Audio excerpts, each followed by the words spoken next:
Hi YouTube, welcome back to Mama Beauty's channel. If you're new, welcome to my channel. I am about to get serious with you about domestic violence. My first experience with domestic violence, I was a child and I watched my mother get belittled and called names and brought down and sad and depressed all the time because her husband was an alcoholic. And he would get drunk and just think it would be funny to make fun of her. And anytime she'd try to leave him, he would destroy all her things, bust up food all over the house, cut up her clothes, just severe manipulation. And she met him in church. He was the preacher's son. So she was a Sunday school teacher and she really had faith in this man, and she already had 2 children, and so she was ready to settle down, and she decided to marry this man and that he was a good man. And for the next 14 years or 12 years of her life, it was torture. It was bad. He was beating her children. He was molesting her children. And in the end, this man murdered her. And this is my mother. And I am one of those children. And so she no longer is with us. And this cycle is not broken. And we are products of our environment. So when you keep your children around domestic violence, they in turn will go to domestic violence because it's all they know. So please remember that and try to shelter those babies, because I wish that my 19-year-old daughter hadn't seen the things that she's seen. So when I was about 22 years old, fast forward to one of those children that was stuck in that growing up, didn't know the same thing. I wanted to settle down. I just wanted to have a family, and I had a 2-year-old or a 1-year-old daughter myself, and I had already lost custody and signed over my parental rights of another child that I had, and that's a whole another video. Sorry that it's breaking up. My son is on the internet. Hopefully I'll be able to get this across. So I decided to get married to that. That's what society convinced me that was what I was supposed to do in order to be a good mother to my second child that I still had, that I was taking care of. And so I ended up marrying the first man that really said he loved me and asked me to. He was the first person to ask me to marry him, and he asked me to marry him like within a week of us hanging out. And we went to the courthouse and got married, and it was good, okay at the beginning. But again, I really didn't know this man, and we were already living together, and so we had a tumultuous relationship. And I finally left him and didn't let him know where I was because he had gotten aggressive and scared me. And so I got my daughter and I left. I figured out that what society wanted for me isn't always the best, and that people aren't who they say they are. And when you first meet someone, you meet their representative. You don't meet the actual person. You don't know who they are until you've lived with them or you've spent years with someone. So he found me, and I had a restraining order against him, and he found me, and my daughter was 2 at the time. This was a whole year of this that I went through. And when I finally left him, I got me and my daughter a 1-bedroom apartment. And he found me, and she had taken the toothpaste cap off of the toothpaste and left it on the ground. Well, when he came in, he forcefully got me down on the ground. And when he did, my head slammed back, and that toothpaste cap went into my head. It embedded itself into my head. and they're super thick. So I didn't realize that it was a toothpaste cap until I pulled it out. I just knew something was stuck in my head, and he jumped off of me really quick because blood just went everywhere and it started coming down through my hair.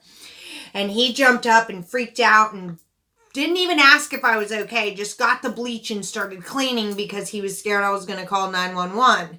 Well, the neighbors heard it and was yelling knocking on the front door saying they're going to call 911. Well, he was running around the apartment freaking out, and the neighbors saw my blood everywhere. They called the ambulance. Long story short, the ambulance got there first, and when the ambulance got there, they said they couldn't come up and rear medical attention to me because the police wasn't there. So that's the way things work here in the area that I live in, that the paramedics can't help me until the police get here in a domestic violence call. So that gave him plenty of time to just leave. And the paramedics didn't see him leave. Nobody saw him leave. And he just got out of Dodge. And I had to go to the hospital and get my head stapled shut. So I had 4 staples in the back of my head, this huge moon-shaped gash from the toothpaste cap in the back of my head. And so that was the first time I got married at 22. And I was a victim of domestic violence. But I got out, and I thought that was the worst thing that I could ever have gone through. And it wasn't. Because I got married again to the same man twice, and he almost killed me. So again, domestic violence is serious, you guys, and your kids see it and they repeat it. And I'm lucky that my daughter is in a relationship where they both don't want to be like their parents before them or like the people before them, and they don't want to repeat history and they want to change things. My son-in-law came from the same kind of background where his dad was in and out of jail. His dad was violent, and that's his story and for him to tell. I can't really go that much into detail, but he came from the same thing. And so luckily my daughter, knowing my story, and my son-in-law having his story, want to change things, and they want to break that cycle, and they want to make sure that their children don't become products of what my children have become. And so I can say that statistics are right. There's nothing you can do to change it. And they will convince you that you deserve it. They will convince you that you didn't have any raising and that you're not normal and that you're the only person that makes them act this way. They will convince you that it's your fault.